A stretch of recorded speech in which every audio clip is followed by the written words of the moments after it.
اور پھر ایک بار وہ مسئلہ دوہرا دوں، اگرچہ وہ اتنی مرتبہ یہاں آیا ہے، اتنی مرتبہ آیا کہ یہاں والے ذرا اکتا گئے ہوں گے، لیکن مسئلہ تو دوہرایا جاتا، اور وہ یہ کہ یاد رکھیے جس پر کوئی بھی واجب روزہ باقی خصوصاً قضا کا، وہ سنتی روزہ نہیں رکھ سکتا۔ لیکن اس کا کیا مطلب؟ لوگ اس سے غلط مطلب لیتے ہیں۔ مثلا فرض کیجئے 27 رجب کے روزے کا بڑا ثواب ہے، بہت ثواب، 27 رجب کیا کہنا اس روزے۔ مسئلہ آ گیا جس سے کوئی قضا روزہ باقی، وہ اس دن کوئی سنت روزہ نہیں رکھ سکتا۔ آپ نے کہا میں تو 27 کا روزہ رکھ رہا تھا سنت والا، کیونکہ اس کا تو اتنا ثواب، قضا اگر رکھنا ہے تو 27 کو کیوں رکھوں، کبھی بھی رکھوں۔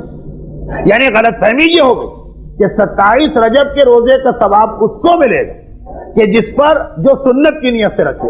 یہ کہاں روایت میں جو 27 رجب کو روزہ رکھے، چاہے آپ قضا والا رکھیں، چاہے آپ کفارے والا رکھیں، چاہے آپ کوئی واجب والا رکھیں، چاہے کوئی سنت والا رکھیں، یہ لوگوں نے اپنی طرف سے خود فرض کر لیا کہ اتنا ثواب جو 18 ذی الحجہ کا ہے، 15 شعبان کا ہے، 27 رجب کا، یہ سنتی روزے کا ہے۔ نہیں، سنتی نہیں، مجھے حدیث یاد، من ساما، معصوم نے فرمایا جس نے 27 کا روزہ رکھا۔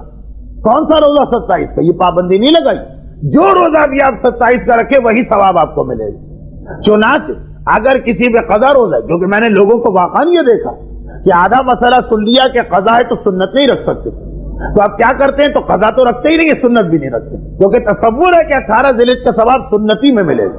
سنت لفظ نہیں، جو روزے کے عالم میں ہے 27 رجب، چاہے دنیا کا کوئی بھی روزہ وہ رکھ رہا ہو، اس کو وہ ثواب ملے گا، سوائے ایک روزے، اس پر بھی بحث ہے، کچھ علماء کہتے ہیں اس کو بھی ثواب ملے گا۔ جس نے پیسے لے کر کسی مرحوم کا روزہ رکھا، اس کے اوپر بحث ہے کہ بعض علماء کہتے ہیں جب پیسے لے لی تو ثواب کس بات، اور بعض کہتے ہیں کہ اگر اس کی نیت پھر بھی ثواب کی تو ثواب ملے گا۔ لیکن اگر پیسے لیے بغیر کسی مرحوم کا روزہ رکھا تب بھی پورا ثواب ملے گا۔ میری 2 ہفتے پہلے کی تقریر، بلکہ شاید پھر تو ثواب 70 گنا بڑھ جائے۔ تو یہ یاد رکھیے گا کہ اس مسئلے سے آپ دھوکہ نہ کھائیے کہ اگر سنتی روزہ ہے قضا نہیں رکھ سکتے تو آپ روزہ ہی رکھنا چھوڑ دیں۔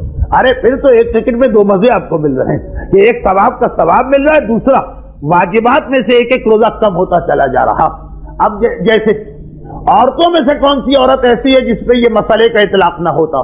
مردوں میں ہیں بہت سارے مرد کہ جن پر اس مسئلے کا اطلاق نہیں ہوتا، یعنی ان کا کوئی قضا روزہ ہی نہیں، اس لیے کہ ایک تو ویسے ہی اسلام لڑکے کے روزہ شروع ہونے کی ایسی عمر بتائی گئی کہ اس سے کافی پہلے ہی لڑکے شوق میں روزہ شروع کر دیتے، 15 سال، چلے آج کل 15 نہ صحیح 14 یا 13، تب بھی اچھی خاصی سمجھداری کی عمر۔